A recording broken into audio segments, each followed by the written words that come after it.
اعوذ باللہ من الشیطان الرجیم بسم اللہ الرحمن الرحیم۔ دوستو، ہمارا آج کا موضوع ہے ایمان کی حقیقت اور اس کا کمال۔ حضرت انس رضی اللہ تعالیٰ عنہ فرماتے ہیں کہ ایک دن حضور صلی اللہ علیہ وآلہ وسلم مسجد میں تشریف لے گئے تو وہاں حضرت حارث بن مالک رضی اللہ تعالیٰ عنہ سو رہے تھے۔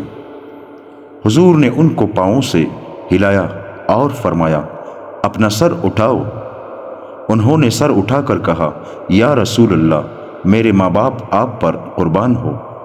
حضور نے فرمایا، اے حارث بن مالک، تم نے کس حال میں صبح کی؟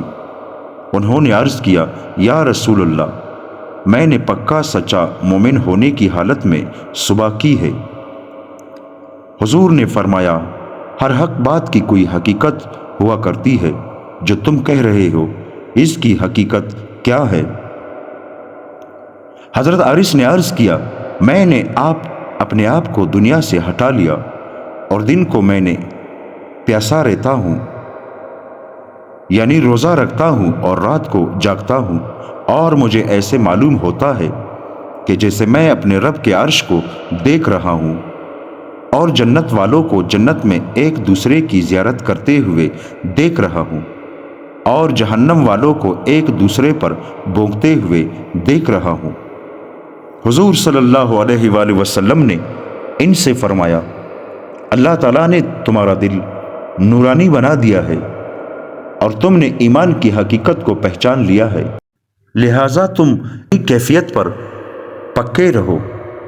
ایک روایت میں یہ ہے کہ حضور صلی اللہ علیہ وآلہ وسلم نے فرمایا، تم نے حقیقت کو دیکھ لیا ہے، اب اس کو مضبوطی سے پکڑو۔ پھر حضور نے فرمایا، اس بندے کے دل میں اللہ نے ایمان کو روشن کیا ہے۔ انہوں نے عرض کیا، اے اللہ کے نبی، آپ میرے لیے اللہ سے شہادت کی دعا فرما دیں۔ حضور نے دعا فرما دی۔ چنانچہ ایک دن اعلان ہوا کہ اے اللہ کے سوارو، گھوڑوں پر سوار ہو جاؤ۔ اس پر یہی سب سے پہلے سوار ہوئے اور یہی سب سے پہلے شہید ہوئے۔ حضرت انس رضی اللہ تعالیٰ عنہ فرماتے ہیں کہ ایک دن حضور صلی اللہ علیہ وآلہ وسلم تشریف لے جا رہے تھے کہ سامنے سے ایک انصاری نوجوان آئے۔ حضور نے ان سے فرمایا، اے حارث، تم نے کس حال میں صبح کی؟ انہوں نے عرض کیا، میں نے اللہ پر پختہ ایمان لانے کی حالت میں صبح کی ہے۔ حضور نے فرمایا، تم دیکھ لو کیا کہہ رہے ہو، کیونکہ ہر قول کی حقیقت ہوا کرتی ہے۔ انہوں نے عرض کیا، یا رسول اللہ، میں نے اپنا دل دنیا سے ہٹا لیا ہے۔ پھر آگے عسکری جیسی حدیث ذکر کی ہے اور مزید کچھ اور مضمون بھی ہے۔ اور ایک روایت میں ہے کہ حضور صلی اللہ علیہ وآلہ وسلم نے، ہر قول کی کوئی حقیقت ہوا کرتی ہے، تمہارے ایمان کی کیا حقیقت ہے؟ حضرت انس بن مالک رضی اللہ تعالیٰ عنہ فرماتے ہیں کہ ایک مرتبہ حضرت معاذ بن جبل رضی اللہ تعالیٰ عنہ حضور صلی اللہ علیہ وآلہ وسلم کی خدمت میں حاضر ہوئے۔ حضور نے فرمایا، تم نے کس حال میں صبح کی؟ حضرت معاذ نے عرض کیا، میں نے آپ پر ایمان لانے کی حالت میں صبح کی۔ حضور نے فرمایا، ہر بات کی سچائی کی کوئی دلیل ہوتی ہے اور حق بات کی ایک حقیقت ہوتی ہے، تمہاری بات کی سچائی کی کیا دلیل ہے؟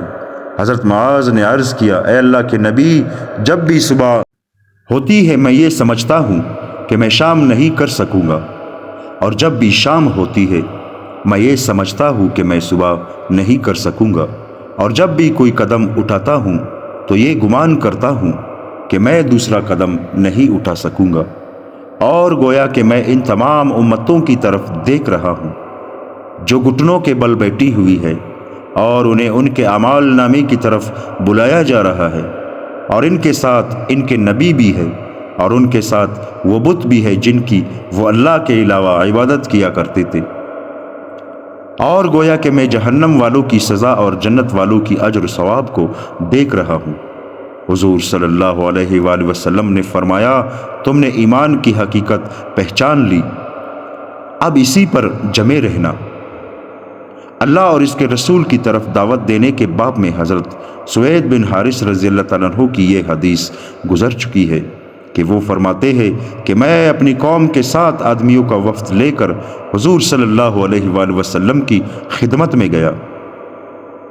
جب ہم آپ کی خدمت میں حاضر ہوئے اور ہم نے آپ سے گفتگو کی تو آپ کو ہمارا انداز گفتگو اور انداز نشست و برخاست اور لباس پسند آیا۔ آپ نے فرمایا تم کون لوگ ہو؟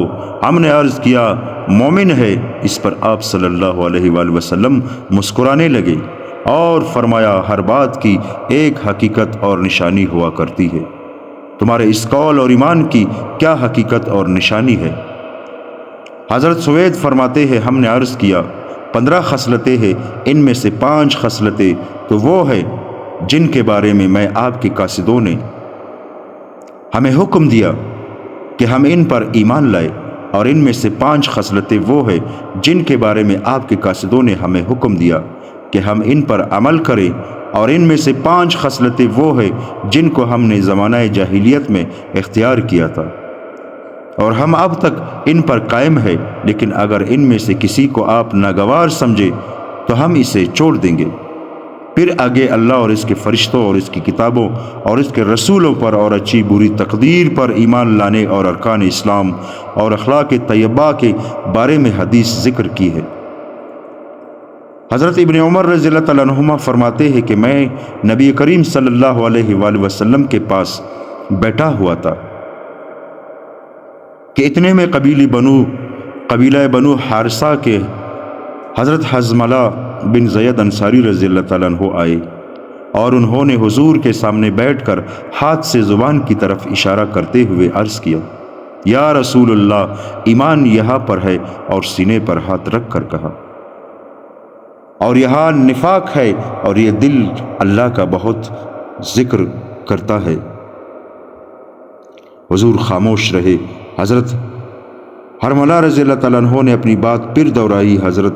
حضور نے حضرت حرملہ کی زبان کا کنارہ پکڑ کر کہا اللہ اس کی زبان کو سچ بولنے والا اور اس کے دل کو شکر کرنے والا بنا دے، اور اسے میری محبت نصیب فرما، اور جو مجھ سے محبت کرے اس کی محبت بھی اسے نصیب فرما، اور اس کے معاملے کو خیر کی طرف موڑ دے۔ حضرت حرملہ نے عرض کیا یا رسول اللہ، میرے بہت سے بھائی منافق ہیں، میں ان کا سردار تھا، کیا میں آپ کو ان کے نام نہ بتاؤں؟ حضور نے فرمایا جو بھی ہمارے پاس اس طرح آئے گا جس طرح تم ہمارے پاس آئے ہو، ہم اس کے لیے ایسے ہی استغفار کریں گے جیسے ہم نے تمہارے لیے کیا، اور جو نفاق پر ہی ڈٹا رہے گا تو اللہ اس سے خود ہی نپٹ لے گا۔ حضرت عائشہ رضی اللہ تعالیٰ عنہ فرماتی ہے کہ حضور صلی اللہ علیہ وآلہ وسلم نے ایک آدمی کو ایک لشکر کا امیر بنا کر بھیجا۔ وہ جب بھی اپنے ساتھیوں کو نماز پڑھاتا تو قل هو اللہ احد ضرور پڑھتا۔ جب وہ لوگ واپس آئے تو انہوں نے حضور صلی اللہ علیہ وآلہ وسلم سے اس کا تذکرہ کیا۔ حضور نے فرمایا اس سے پوچھو وہ ایسا کیوں کرتا ہے۔ ان لوگوں نے ان سے پوچھا تو اس نے بتایا کہ چونکہ سورت میں رحمان کی صفات کا تذکرہ ہے اس لیے اس کا پڑھنا مجھے بہت پسند ہے۔ حضور نے فرمایا اسے بتا دو کہ اللہ تعالیٰ اس سے محبت کرتے ہیں۔ حضرت عبداللہ بن مسعود رضی اللہ تعالیٰ عنہ فرماتے ہیں کہ ایک یہودی عالم نے حضور صلی اللہ علیہ وآلہ وسلم کی خدمت میں حاضر ہو کر عرض کیا یا محمد، یا کہا یا رسول اللہ۔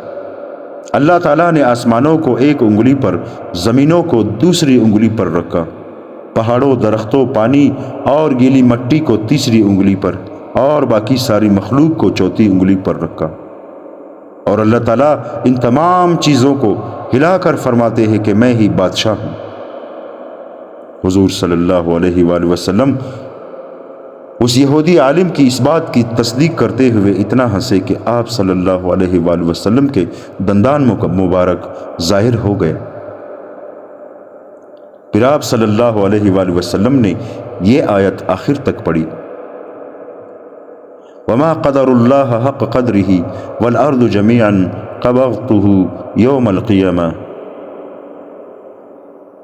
ترجمہ اور افسوس ہے کہ ان لوگوں نے اللہ تعالیٰ کی کچھ عظمت نہ کی جیسی عظمت کرنی چاہیے تھی، حالانکہ اس کی وہ شان ہے کہ ساری زمین اس کی مٹھی میں ہوگی قیامت کے دن، اور تمام آسمان لپٹے ہوں گے اس کے داہنے ہاتھ میں۔ وہ پاک اور برتر ہے ان کے شرک سے۔ حضرت انس بن مالک رضی اللہ تعالیٰ عنہ فرماتے ہیں کہ حضور صلی اللہ علیہ وآلہ وسلم سے کسی نے پوچھا کہ قیامت کے دن کافر کو کیسے منہ کے بل اٹھایا جائے گا؟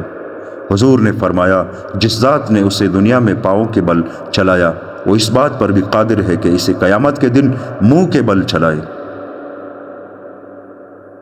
دوستو، اللہ تعالی ہم سب کو ان باتوں پر عمل کرنے کی توفیق عطا فرمائے۔ آمین ثم آمین۔